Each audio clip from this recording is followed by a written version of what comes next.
আজ শুধু বিএনপি নিয়েই কথা। বিএনপি তো গালাগালি করিচ্ছে, আর একটু গালাগালি করার সুযোগ পাইল আর কি। আগে তিনজন মুরব্বী নিয়ে কথা, মুরব্বী নেতা নিয়ে কথা। আগে মাপছে আনি প্রত্যেকে শ্রদ্ধাভাজন রাজনীতিবিদ। প্রথমে মির্জা ফখরুল ভাই। মির্জা ফখরুল ভাই কইছেন, ইউনুস স্যার দয়া কইরা তাড়াতাড়ি নির্বাচনটা দেন। আর সরকারকে ইউনুস সাহেবকে বলতেছি, আপনিও দয়া করে এটা তাড়াতাড়ি করেন। তাড়াতাড়ি করলে কি হবে, যে জনগণ ভোট দিয়ে তার নিজস্ব সরকার তৈরি করতে পারে।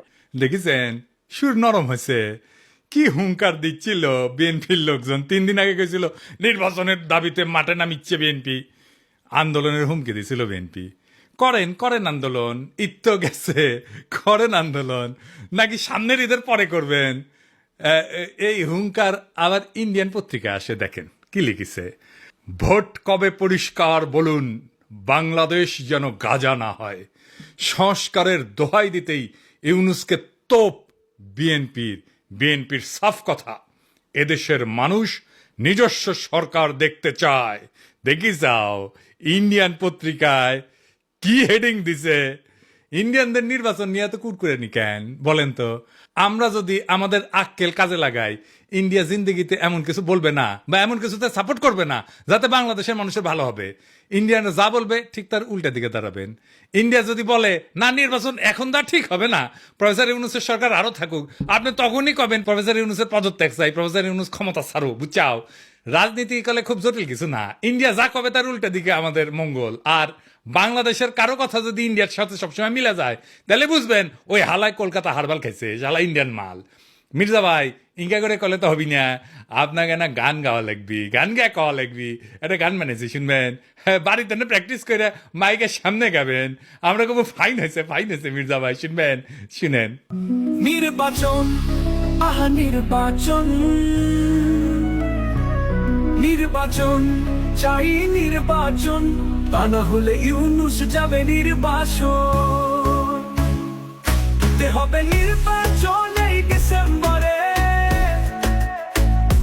তা না হলে আন্দোলন রাজপথে ঘরে ঘরে। আর নয় আন্দোলন জাতিদের পরে, এবার হবে হবে ঠিক ডিসেম্বরে নির্বাচন, আহা নির্বাচন। এইবার আসেন দেখি বিএনপি কেমনে ইন্ডিয়ান বয়ান ফেরি করে, সেটাই না দেখি। বিএনপির রিকমেন্ডেশনে হওয়া পররাষ্ট্র উপদেষ্টা তহিদ সাহেব আর বিএনপি নেতার ছোট ভাই জসিম আসা না হয়েছে। এডিটার সাহেব এটা দেখান না, এই জসিমের ম্যাচ পিট মেলা দিন দেখি না, এটা দেখান না।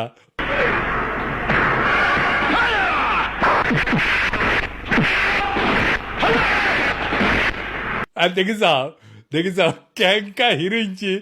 এই জসিম কইল যে 1971-এর জন্য পাকিস্তানে ক্ষমা চাইতে হবে।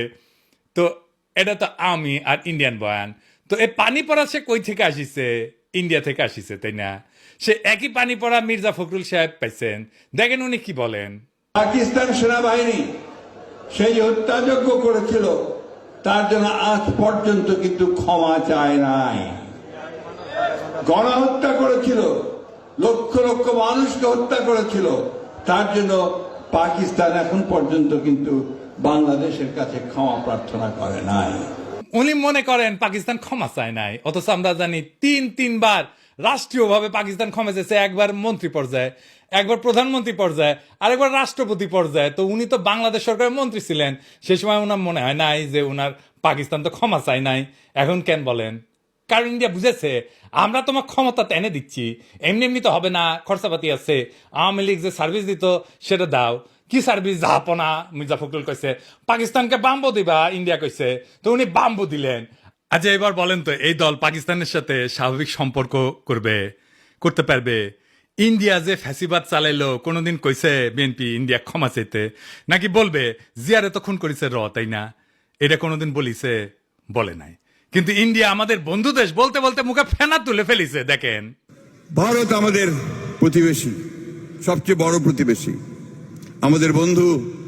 আমাদের যুদ্ধের সময় 1971 যুদ্ধের সময় আমাদের সহযোগিতা করেছিল। আমরা ভারতের কাছে সবসময় প্রত্যাশা করি যে ভারত বাংলাদেশের মানুষের পাশে দাঁড়াবে। যাই হোক মির্জা ভাই, আপনি তো বলেন মুক্তিযুদ্ধ করেছেন, এটি সেই সময়ের গল্প শুনবার চাই। মানে কোটি কোটি যুদ্ধ করেছেন, কোটি ট্রেনিং নিছেন, কারা কারা আপনার সহযোদ্ধা ছিল, কবে অস্ত্র জমা দিলেন, কি অস্ত্র ব্যবহার করেছেন, মানে হাউস আছে কেন পাকিস্তানের উপরে যেমন বিলা, আপনি তো মনে লয় যে সখানিক পাকিস্তানি আমি জয় বাংলা করেছেন, না গল্প করবেন, হাউস আছে আমার কলে। ছবি ছবি কই মির্জা ভাই, আপনার উপরে না হেভি স্টাডি করেছি। কেন করেছি জানেন? আপনারা বোঝার জন্যে স্টাডি করে পেয়েছি কি জানেন না, খারাপ কিছু কমু না, আপনার লাইফ হিস্ট্রি কিন্তু ইন্টারেস্টিং। আপনি ঢাকা কলেজের ইকোনমিক্সের টিচার হিসেবে ক্যারিয়ার শুরু করেন, শিক্ষকতার ক্যারিয়ার, পরে ঠাকুরগাঁও কলেজে ইকোনমিক্সের অধ্যাপক ছিলেন, খুবই জনপ্রিয় টিচার ছিলেন, ছাত্ররা আপনার ক্লাস করার জন্য উন্মুখ হয়ে থাকতো, মার্শাল্লাহ। আবার অদ্ভুতভাবে আপনি বাংলাদেশ সরকারের পরিদর্শন এবং আয় ব্যয় পরীক্ষণ অধিদপ্তরের একজন অডিটর হিসেবে কাজ করেছেন। এই প্রফেসর হওয়ার পরে শিক্ষা বিভাগের আবার ডিজি আছিলেন। এমন সেলিব্রেটেড শিক্ষকের জীবন চাইরা অডিটর কেন হইলেন, এটা মিলাইতে পারি নাই। তাই আপনার জীবনের গল্প আপনার কাছ থেকে শোনার ইচ্ছা থাকলো। আমার ক্ষুদ্র ভ্রাতার ভগিনীরা আপনাদের কয়ে রাখি, কারো সম্পর্কে জানতে হইলে এভাবে ডিক করবেন, খুঁড়বেন, তারপরে তাই আপনি ভালো তার ডিল করতে পারবেন। যাই হোক, এবার আর এক বিএনপির সিনিয়র নেতারে নিয়ে আলাপ করি, হ্যাঁ, আমির খসরু মাহমুদ। যে সরকার জনগণের ভোটে নির্বাচিত হবে তারা জনগণের কাছে দায়বদ্ধ থাকবে, জবাবদিহি থাকবে, সেটা যেই সরকারই হোক। কোনো মহামানবকে বাংলাদেশের দায়িত্ব দেওয়ার জন্য বাংলাদেশের মানুষ নির্বাচনে, এই বাংলাদেশের মানুষ আন্দোলন সংগ্রাম করে নাই, ত্যাগ স্বীকার করে নাই। আর কোনো মহামানব কোনো দেশের গণতন্ত্রের সমাধান দেবে, তার জন্য বাংলাদেশের জনগণকে অপেক্ষা করতে হবে, এটা বিশ্বাস করার কোনো কারণ নেই। আমির খসরু ভাই কইছে, নির্বাচিত সরকার জবাবদিহি করবে জনগণের কাছে, কোন মহামানবকে ক্ষমতায় বসানোর জন্য বাংলাদেশের মানুষ আন্দোলন সংগ্রাম করে নাই, ত্যাগ স্বীকার করে নাই। উনি ত্যাগ স্বীকার করেছেন, ওরা ত্যাগ স্বীকারটা এটা দেখে আসেন। হ্যাঁ, আমির খসরু ভাই, আপনি তো ডিসেন্ট মানুষ, আশা করি আপনি ক্ষমতায় গেলে তো বটেই, ক্ষমতায় যাওয়ার আগেও জবাবদিহিতা করবেন, তাই না? আচ্ছা আমির খসরু ভাই, এই যে হোটেল সেরিনা আপনার ছিল তো না? এখন আপনি কইবেন যে আমি মালিকানা ছেড়ে দিছি, কথা সত্য মানলাম, আপনি মালিকানা ছেড়ে দিচ্ছেন। কয়টা জিনিস বলেন তো, যে জমিটা যার উপরে দাঁড়িয়ে আছে হোটেল সেরিনা, এটা তো চট্টগ্রাম স্টক এক্সচেঞ্জের জমি, তাই না? ওই সময় আপনি চট্টগ্রাম স্টক এক্সচেঞ্জের চেয়ারম্যান ছিলেন, তাই না? তো কি কি হয়েছিল আমি বলি খসরু ভাই, কিছু মনে করেন না, আমার কনফিউশন হয়েছে, কনফিউশন দূর করে দাও আপনার দায়িত্ব।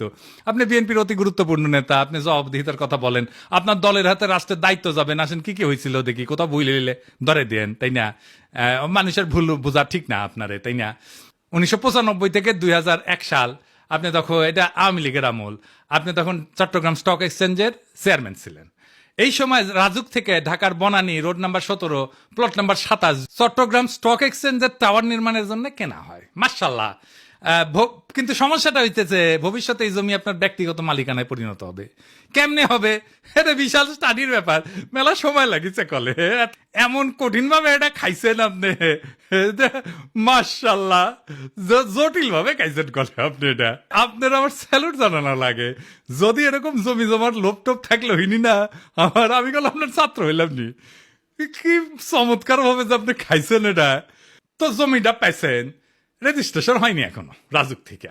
তো 25 সেপ্টেম্বর 1999 সালে 74তম বোর্ড মিটিং এ চট্টগ্রাম স্টক এক্সচেঞ্জে সিদ্ধান্ত হয় যে প্লটটা ডেভেলপারকে দেবেন। ডেভেলপারটা ঠিক করে ফেলেন, আপনার নাম হচ্ছে গোলাম সারোয়ার, মুশকিলটা হইতেছে উনি আপনার ভগ্নিপতি।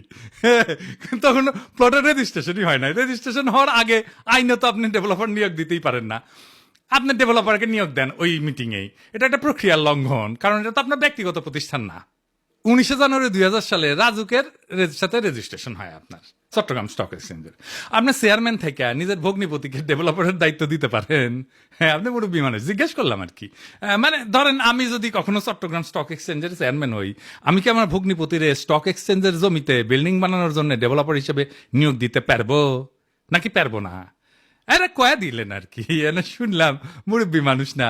আচ্ছা, এইবার 15 নভেম্বর 1999 75তম বোর্ড মিটিং, মানে একটা পরেই আর কি, এখানে সিদ্ধান্ত হয় যে গোলাম সারোয়ারের সঙ্গে চুক্তি হবে যে চট্টগ্রাম স্টক এক্সচেঞ্জকে উনি বেসমেন্ট এবং 5টা ফ্লোর দেবেন, মানে 6টা আর কি। ভালো কথা, এই 5টা ফ্লোরের কথা মনে রাখেন, বেসমেন্ট ছাড়া 5টা। হ্যাঁ, এরপর 13 ফেব্রুয়ারি 2000 সালে চট্টগ্রাম স্টক এক্সচেঞ্জের বোর্ডকে পাশ কাটায় স্টক এক্সচেঞ্জের সিইও ওয়ালিউল মারুফ মার্টিন এবং গোলাম সারোয়ার আপনার ভগ্নিপতি, এই দুইজনের মধ্যে একটা আনরেজিস্টার্ড চুক্তি হয় যে চুক্তি কখনো রেজিস্ট্রেশন হয়নি। আপনি আগে বোর্ডের মিটিং এ ডিসিশন নিয়েছিলেন 5টা দিবেন ফ্লোর, এইখানে আপনি লিখলেন 4টা ফ্লোর দিবেন। এটা কমে গেল আর কি। এইটা অবৈধ চুক্তি এবং জালিয়াতিপূর্ণ চুক্তি। এখানে পেনাল কোড 467, 468 এবং 471 ধারা লঙ্ঘন হয়েছে। আইনের ভাষায় কইলাম আর কি।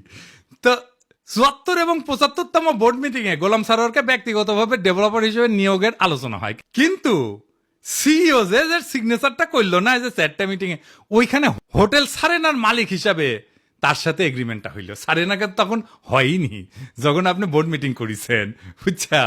তো এই সিইও ওয়ালিউল মারুফ মার্টিন সে বোর্ড মিটিং উপেক্ষা করে সারিনার সাথে একটা চুক্তি করলো। সে কি পারে? হ্যাঁ, পারে না, তাই না? যাই হোক, স্টক এক্সচেঞ্জের তরফ থেকে আনুষ্ঠানিক বা বৈধভাবে সারিনাকে কোনো দায়িত্ব দেওয়া হয়নি, তাই না? হ্যাঁ, বোর্ডকে পাশ কাটায় যে আপনি সারিনাকে দায়িত্ব দিলেন, এটা আপনি পারেন না।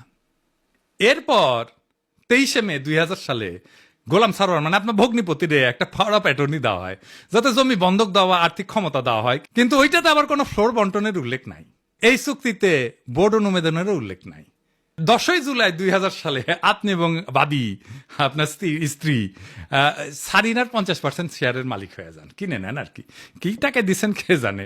হ্যাঁ, ভগ্নিপতিকে রাস্তা তৈরি করে দিচ্ছেন, এখন নিলেন শেয়ার। 2010 পর্যন্ত হোটেলের মালিকানা ছিল আপনার। এইভাবে প্রাতিষ্ঠানিক সম্পদকে পারিবারিক ব্যবসায় রূপান্তর করে ফেললেন। এটা একটা জ্ঞাত ষড়যন্ত্র, ইংরেজিত কয় ক্রিমিনাল কনস্পিরেসি। ইংরেজিত যেহেতু কইছে ঠিকই কইছে। হ্যাঁ, 20শে নভেম্বর 2004 সাল রেজিস্ট্রেশন হয় জমিটার গোলাম সারোয়ারের নামে। অদ্ভুত ব্যাপার। তবে দলিলে সম্পূর্ণ ভবনের উল্লেখ নাই, দামে ব্যাপক গড়মিল দেখানো হয়, এটি সরকারকে রাজস্ব ফাঁকি দেওয়া হয়। দলিলে প্রকৃত দাম না দেখানো পেনাল কোডের 420 সিটিং এই ধারার আওতায় পড়ে। এইবার ভবন নির্মিত হয় আলহামদুলিল্লাহ। জিলাপি টিলাপি খাওয়া হয়, বিলার টিলার দেওয়া হয়। ভবনের অনুমোদন ছিল কত? 15 তলার। আপনি ভবনটা বাড়াইছেন কত? 20 তলা, 5 তলা এক্সট্রা। 12 হাত কাকুরের 13 হাত বেশি দেখেছি না, সেরকম 15 তলা অনুমোদিত বিল্ডিং এর 20 তলা হয়ে যাওয়া দেখলাম আমরা। এটা রাজুকের নিয়ম ভঙ্গ কইরা অবৈধ নির্মাণ, নগর উন্নয়ন আইনের গুরুতর লঙ্ঘন। আর চট্টগ্রাম স্টক এক্সচেঞ্জকে 4টা ফ্লোর পরে এটা কমায় 4টা করা হয়েছিল না, সেটা আসলে যে অতিরিক্ত ফ্লোর বানায় থেকে দেওয়া হয়েছে। মানে মাছের তেলে মাছ ভাজিছেন, পুরা বিল্ডিং আর জমিন মালিক হয়ে গেছে আমির খুরশি মাহমুদের পরিবার। বুঝিছাও? মজার এই দারুণ চালাকি কইরা এমন একটা জায়গায় আপনি সম্পদ বানাইলেন, কি ফাইন সিস্টেম কইরা। আচ্ছা, খালেদা জিয়া এতিমখানার টাকা সরান নাই, টাকা ব্যাংকে ছিল, কিন্তু উনি নাকি নিয়ম মানেন নাই, তাই উনারে জেলে নিল হাসিনা। আপনার নামে কেন কোনো মামলা হইল না? আপনি তো বলেন আপনার মালিকানা নাই। মালিকানা ছিল তো ওই সময়, এক সময়, তাই না? ওই মালিকানার কি আপনি নিতে পারেন? আপনি ডিউ ডিলিজেন্স করেছিলেন? করেন নাই। আপনি জানতেন না 15 তলার পারমিশন নিয়ে 20 তলা বানানো হয়েছে? হ্যাঁ, তাও তো শেয়ার কিনেছেন। আপনার তো ডিউ ডিলিজেন্সই ধরা পড়ে যাওয়ার কথা। এই সারিনাতেই তো আপনি আবার ফার্মের বাসায় দান্দিক বোকাচোদাদের নিয়ে মিটিং করেন, কমিউনিস্টদের নিয়ে। ইনভেস্টমেন্ট সামিটের টাইমেও মিটিং করেছিলেন। আপনার কি প্রফেসর ইউনুসকে জবাবদিহিতার কথা বলা মানায়? আমি খুশি ভাই। হ্যাঁ, আগে দেখতাম মানুষ রাজনীতি করতে এসে গরিব হয়, বাংলাদেশে দেখতেছিস খালি সবাই বড় লোক হয়, বড় লোক হয়, বড় লোক হয়, টেকায় খালি টেকা। আমির খুশি ভাই, এটাই সমস্যা। কি সমস্যা হচ্ছে? টেকা কামানোর জন্য রাজনীতি যদি কেউ করে, তার মাথার তো খালি টেকা আর ধান্দা ঘুরবি। রাষ্ট্র তো একটা হিউজ রিসোর্স, তাই না? ওই রিসোর্সের মালিকানা নেওয়াটাই কি রাজনীতি? আপনি তো রিক্সাওয়ালা, ঠেলাওয়ালা, গার্মেন্টস শ্রমিক, বাস শ্রমিক, কৃষক, ক্ষেত মজুর, ক্ষুদ্র ব্যবসায়ীর কথা ভাবতে পারবেন না। দল মুরুক্ষ সদাদের পাবেন, আইসা গালাগালি করবে। শীর্ষ নেতারা মেদিনীপুরের ভাষায় কথা বলবে, আর মুরুক্ষ সদাদের আইসা আমার মালওয়ান করবে, গালি দিবে। সবার কাই করা আছে। ইলেকশনের আগে গালির কোলাস কইরা কোন নেতার সাথে ওই মুরুক্ষ সদা ছবি তুলিছে, সেগুলো দিয়ে এপিসোড বানামুনি। মিলিয়ন মিলিয়ন দেখে দেখবি, ফ্রি ক্যাম্পেইন করে দিব। আমি কিছু ভাই, আমি তো আমার শেষ হয়নি কথা, এটা কেস স্টাডি লিখেছি আপনার সারিনা কেলেঙ্কারি নিয়া। এই কিচ্ছা একাডেমিয়াতে ঢুকে তুমি খালি আওয়াজ দিচ্ছি না, আমার কথাবার্তা হয়ে গেছে কলে ফাইনাল। কেস স্টাডির নাম দিচ্ছি কি জানেন? The hotel Sarina controversy, conflict of interest and abuse of power in Bangladesh. এটা মেলা জায়গাত পড়ানো হবি, এটা কর্পোরেট গভর্নেন্সে পড়ানো হবি, কনফ্লিক্ট অফ ইন্টারেস্টে পড়ানো হবি, ম্যানেজমেন্টে পড়ানো হবি, পলিটিক্যাল সায়েন্সে পড়ানো হবি। কোনটি না, কতগুলো জায়গায়। আর দিন সাথে যাবি ফাইনাল করার জন্য, আপনি বিখ্যাত হয়ে যাবেন। কইছিলাম না আমাকে লেরো না। হ্যাঁ, কাকে লেরতে কাকে লেরে ফেলেছেন। এবার মির্জা আব্বাস ভাই, মির্জা আব্বাসের ভাবিছিলাম কিছু কমু না, এরে ওরে দিয়া মেসেজ পাঠায়, আমি যেন আর কিছু না কই, আমি যেন তারা না ধরি। আবার নিজে তার দলের কর্মীদের লালায় দেয়, কয় নাকি সোজা হয়ে যাব।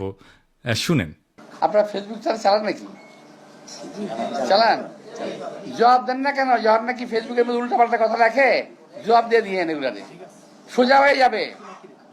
মিথ্যা কথা বলবেন, অপপ্রচার করবেন, অপকথা বলবেন, কথা বলবেন, কুকথা বলবেন, একটা মানসিক চরিত্র হরণ করবেন, এগুলো কি ভাই? আমরা রাজনীতি ছেড়ে দেবো, আপনারা একটু দেশে আসেন। আপনাদের অনেক জ্ঞান, আপনাদের অনেক বুদ্ধি, আপনাদের জ্ঞান বুদ্ধি আমাদের অনেক প্রয়োজন। আপনারা দয়া করে দেশে আসেন, বুদ্ধি দেন, কথা বলেন, কাজ করেন, মেনে নেব। আমরা রাজনীতি করবো না, আপনারা আসেন না। কয় দেশে আসেন, দেশে আসেন, এই কথাটা আপনার দলের ভারপ্রাপ্ত চেয়ারপারসনরা কইতে পারেন না? আমি কি দেশে গেলে আমরা প্রাইম মিনিস্টার বানাবেন? ভারপ্রাপ্ত চেয়ারম্যানরা তো প্রাইম মিনিস্টার বানাবেন, আমারও তো বানাবেন না। দেশে আমারে ডাকেন কেন? উনারে ডাকেন। কয়দিন আগে কইছিল না সংস্কার করলে ছুঁড়ে ফেলে দিবি, আবার কি কইছে? আমি কখনো কই নাই। 2 দিনে কথা ঘুরে ফেলছে। কে সোজা হয়ে যায় দেখি চাও কে সোজা হয়। হ্যাঁ, দেশে দাগ ইচ্ছে যে ভাবিচ্ছে যে দেশে গেলে দাবরানি দিবি, আমার দাবরানি কেমনে দিবি জানেন? এই যে তার দলের নেতা স্কুল শিক্ষকের কলজা টেনে ছিঁড়ে ফেলাতে চায়, দেখি চাও। টানি ছিঁড়ি ফেলবো, একবারে টানি ছিঁড়ি ফেলবো তোমার। সেনো তুমি সেনো, চলো তোমার খারাপ খুব আমাদের একবারে নিশ্চিন্ন করে দিব তোমার। কি বলে কথা বলো তুমি? সেনো বিগ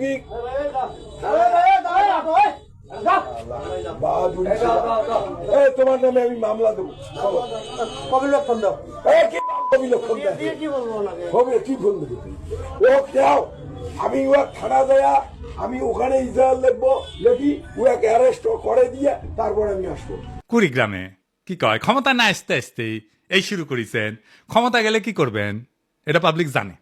আপনাদের তো উন্নতি হইতেছে না, ক্রমাগত অবনতি হইতেছে। দুঃশাসন শুরু করলে আবার লড়াই শুরু করবো। দেশের মানুষকে তো আর অরক্ষিত রাখা যায় না।